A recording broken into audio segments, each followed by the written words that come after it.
Hello and welcome to Curated Classics, the channel that shares the most famous and popular stories from books, films and history in quick summaries so that you can learn the classics quickly without hours of reading or years of expensive courses. Today you are listening to Anne of Green Gables by Ellen Montgomery, a heartwarming tale about an orphan girl named Anne Shirley.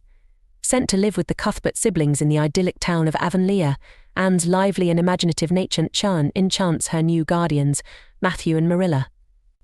As she settles into her new home, Anne embarks on various adventures, forms deep friendships, and overcomes personal challenges. Throughout the story, Anne's journey is a testament to the power of love, resilience, and self-discovery. She learns to embrace her quirks, finds solace in nature, and thrives academically, from her mishaps and misadventures to her triumphs and achievements. Anne's spirit and determination shine brightly, leaving an unforgettable impression on all those she encounters.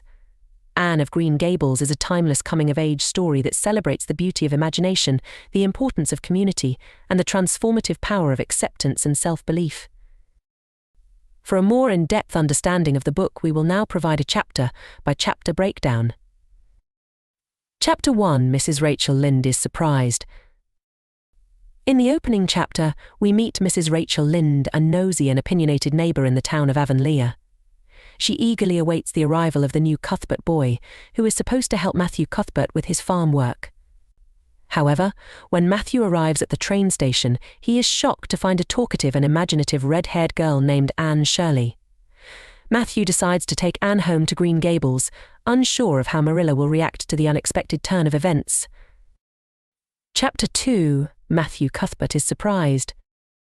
Matthew, a shy and reserved man, introduces Anne to Marilla, his sister.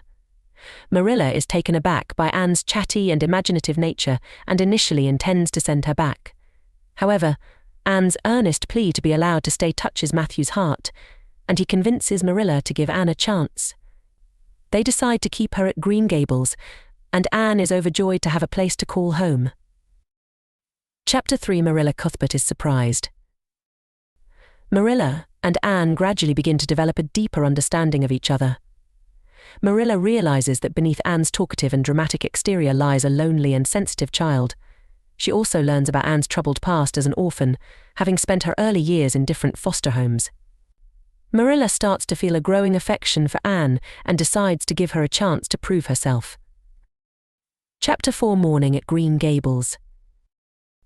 Anne wakes up to the beauty of her new surroundings at Green Gables. She is captivated by the scenic landscape and the blossoming cherry tree outside her window. Anne's vivid imagination runs wild as she revels in the natural wonders around her. She explores the gardens and imagines various adventures, giving the inanimate objects imaginative names.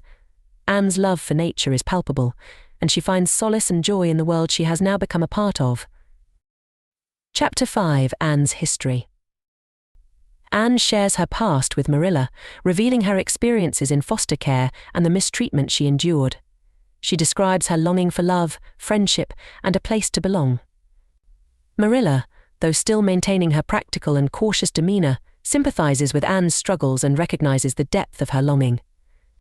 This conversation strengthens the bond between Marilla and Anne, as Marilla begins to see Anne not just as an inconvenience, but as a child in need of love and understanding. In these first 5 chapters, we witness the initial surprises, doubts, and eventual acceptance that shape the relationship between Anne and the Cuthberts.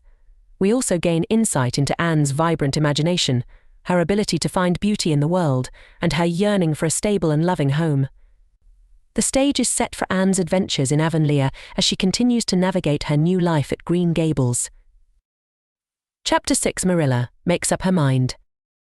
Marilla decides to officially adopt Anne as her daughter, realizing the impact that the spirited girl has had on their lives. Although Marilla maintains her stern exterior, her affection for Anne grows stronger, and she resolves to provide her with a loving home. Meanwhile, Anne experiences a mix of emotions, ranging from joy and relief to a newfound sense of belonging. Chapter 7: Anne says her prayers. Anne's imaginative nature comes to the forefront as she prays in her own unique way, incorporating her dreams and aspirations into her conversations with God. Marilla, initially concerned about Anne's unconventional prayers, comes to understand that Anne's faith and connection with God are deeply personal and meaningful to her. Chapter 8, Anne's bringing up, is begun. Marilla and Anne establish a routine, and Marilla sets out to teach Anne important life skills and manners. Anne's genuine desire to learn and please Marilla leads to some comical situations, such as her confusion between kindred spirits and kindred desserts. Marilla's efforts to guide and shape Anne's character reveal her growing love for the girl she has come to consider her own. Chapter 9, Mrs. Rachel Lynde is properly horrified. Marilla's candid friend, Mrs. Rachel Lynde, visits Green Gables and makes a blunt remark about Anne's homely appearance and red hair, prompting Anne to retaliate with a fiery outburst. Shocked by Anne's lack of decorum, Marilla demands an apology. Anne, after some persuasion, offers a dramatic yet sincere apology. Despite their initial clash, by the chapter's end, Mrs. Lynde sees potential in Anne and recognizes her unique spirit. Chapter 10, Anne's apology. Anne's heartfelt apology to Mrs. Rachel demonstrates her maturing character. She acknowledges her mistake and understands the need to be truthful. Mrs. Rachel, recognizing Anne's genuine remorse, forgives her and appreciates her sincerity. This incident serves as a significant turning point for Anne, teaching her the importance of honesty and the consequences of her vivid imagination. Chapter 11, Anne's impressions of Sunday school. Anne and Marilla attend church together, and Anne is captivated by the experience, particularly the singing and the aesthetic surroundings. However, her imaginative interpretation of the sermon and her candid comments about the townspeople amuse and mortify Marilla. As they return, Anne is introduced to the beauty of the avenue and renames it the White Way of Delight. The chapter showcases Anne's ability to find wonder in the ordinary, her insatiable imagination, and Marilla's gradual adjustment to Anne's unconventional ways. Chapter 12. A solemn vow and promise. Anne decides to make a solemn vow to control her quick temper and impulsive nature. She understands the need to rein in her fiery emotions and strives to be more composed and rational. With the support and encouragement of Marilla and Miss Stacy, Anne is determined to grow as a person and keep her promise. Chapter 13. The delights of anticipation. Anne and Diana, her best friend, excitedly anticipate the arrival of the new teacher, Miss Josephine Barry. They fantasize about her and create imaginative scenarios of their interactions with her. Their anticipation builds as they eagerly await the day when Miss Barry will arrive in Avonlea. Chapter 14, Anne's confession. Marilla finds a brooch she was planning to wear to church the next day missing. She questions Anne, who denies having seen it. Marilla, however, is convinced that Anne took it, and she insists that Anne must confess to avoid further punishment. After much pressure, Anne reluctantly confesses to losing the brooch, even though she hasn't really taken it. Marilla tells Anne she can't go to a planned picnic until the brooch is found or returned. Later, Marilla discovers the brooch in her shawl. She realizes her mistake and apologizes to Anne for falsely accusing her. Anne accepts the apology, explaining that she had only confessed to please Marilla and get out of the uncomfortable situation. Chapter 15. A tempest in the school teapot. Gilbert Blythe, trying to get Anne's attention, tugs on her braid and calls her carrots due to her red hair. Anne, highly sensitive about her hair color and already upset from earlier interactions, responds by smashing her slate over Gilbert's head. This act earns her a reprimand from the teacher, Mr. Phillips, and the animosity between Anne and Gilbert is set, starting a rivalry that lasts for a good portion of the story. Chapter 16, Diana is invited to tea with tragic results. Anne excitedly invites Diana over for tea while Marilla is away and, wanting to make the occasion special, mistakenly serves her currant wine instead of raspberry cordial. Diana becomes unknowingly intoxicated and returns home, leading her mother to believe Anne intentionally gave her alcohol. As a result, Diana is forbidden from associating with Anne. Marilla, upon returning, admonishes Anne for the oversight, but also recognizes her own role in the mix-up, deepening the bond between them. Chapter 17. A new interest in life.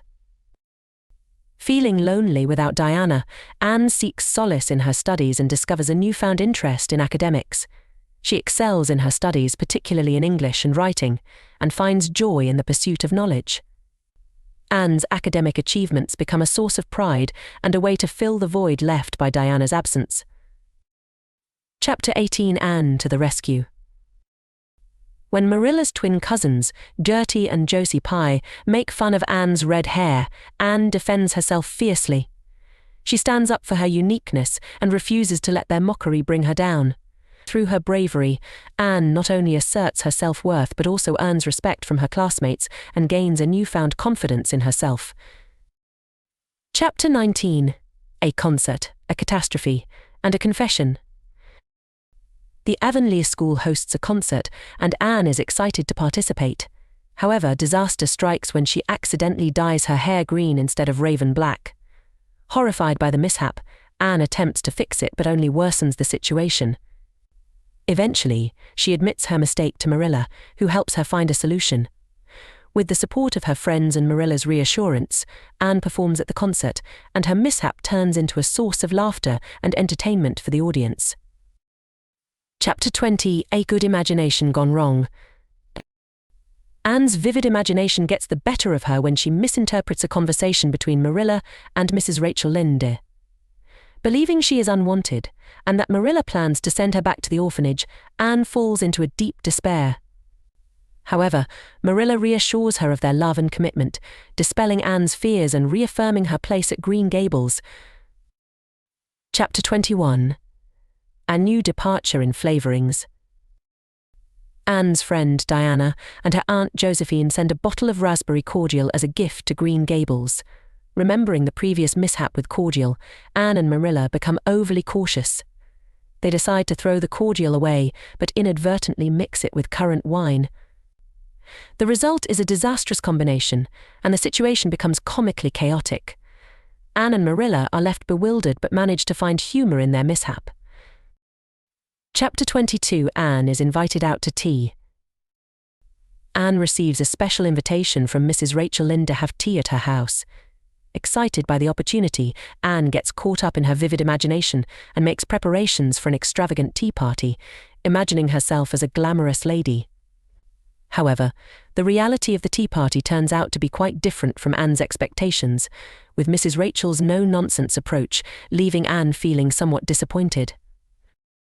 Chapter 23. Anne comes to grief in an affair of honor. Anne finds herself in a conflict when Gilbert Blythe, a fellow classmate, teases her about her red hair. Anne, known for her fiery temper, lashes out and breaks her slate over Gilbert's head. Feeling remorseful afterward, Anne refuses to forgive Gilbert when he sincerely apologizes. This chapter explores the complexities of forgiveness and pride as Anne grapples with her emotions. Chapter 24. Miss Stacy and her pupils get up a concert. The students of Avonlea School, led by their beloved teacher Miss Stacy, decide to organize a concert. Anne is enthusiastic about participating and eagerly prepares a recitation.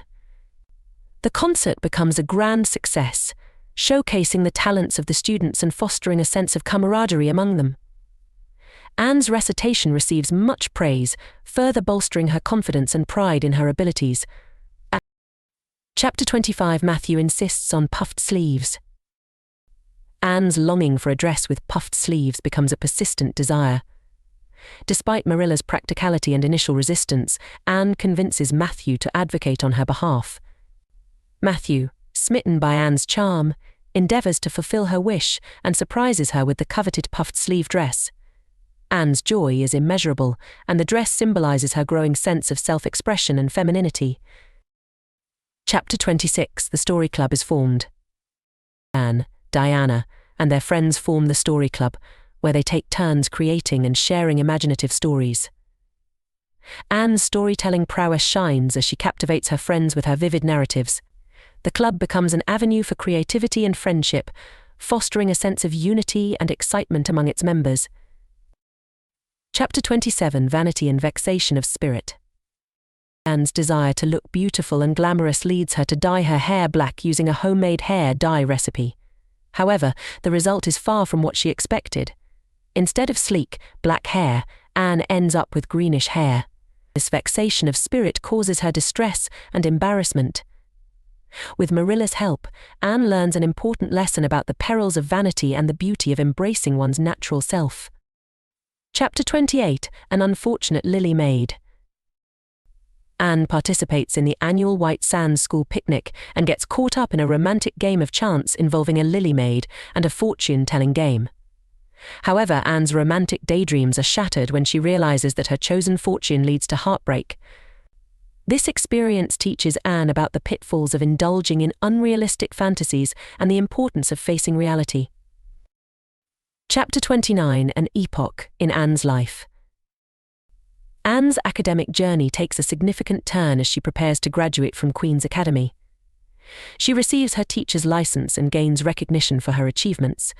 Anne's hard work and determination pay off, and she takes pride in her accomplishments. This chapter marks a significant milestone in Anne's life as she prepares to embark on her teaching career. Chapter 30: The Queen's Class is organized. Anne begins her teaching career at the Avonlea School and takes charge of the Queen's Class. She faces the challenge of managing a diverse group of students, each with their own personalities and abilities. With her creativity, passion, and empathy, Anne proves to be an inspiring teacher, capturing the hearts and minds of her students. Chapter 31: Where the Brook and River Meet. Anne finds herself torn between pursuing her dreams of attending Redmond College and staying at Green Gables to support Marilla. She seeks solace in nature and reflects on the beauty and transience of life. Eventually, Anne decides to pursue her education, understanding that she can contribute to Marilla's welfare while following her own aspirations. Chapter 32: The Pass List is out. Anne eagerly awaits the announcement of the pass list for the Queen's Academy entrance exam. The joy and relief she feels upon discovering that she passed with flying colours are immeasurable. Anne's academic achievements become a source of pride for herself and those who believe in her. Chapter 33: The Hotel Concert. Anne and her friends organise a concert at the White Sands Hotel to raise funds for a local charity. Anne's recitation captivates the audience, further showcasing her talent and charisma. The concert proves to be a resounding success, bringing the community together and highlighting Anne's ability to inspire and entertain. Chapter 34: A Queen's Girl. Anne starts her journey at Redmond College, where she faces new challenges and experiences. She forms new friendships, including a close bond with Philippa Gordon, and delves into her studies with enthusiasm. Anne's time at college opens her eyes to new ideas and expands her horizons, allowing her to grow intellectually and emotionally. Chapter 35: The Winter at Queen's. Anne embraces the beauty of her first winter at Redmond College. She experiences the joys of friendship, participates in winter festivities, and immerses herself in her studies. Anne's resilient spirit and positive outlook help her navigate the challenges of the season, making her college experience even more memorable. Chapter 36: The Glory and the Dream. Anne's hard work and dedication pay off as she earns a scholarship to continue her studies at Redmond College. She feels a mix of pride and gratitude, realizing that her dreams are within reach. Anne's success at college reaffirms her belief in herself and reinforces her determination to make the most of her opportunities. Chapter 37: The Reaper Whose Name is Death. Tragedy strikes when Matthew Cuthbert passes away unexpectedly. Anne mourns the loss of her beloved guardian and experiences profound grief. Through this heart-wrenching experience, Anne learns the value of cherishing loved ones and appreciating the fleeting nature of life. Chapter 38: The Bend in the Road. Anne graduates from Redmond College and returns to Green Gables, where she faces the uncertainty of her future. She contemplates her career choices and the paths she could take. Anne realizes that life is full of unexpected twists and turns, and she embraces the journey ahead, ready to face whatever challenges and joys await her. In these final chapters, Anne reaches important milestones in her academic journey, embraces new experiences at college, and faces the profound loss of Matthew.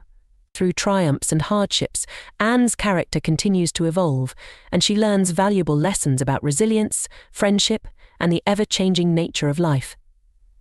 The story concludes with Anne's readiness to embrace the future and embark on the next chapter of her life's adventure. Thanks for listening to Curated Classics.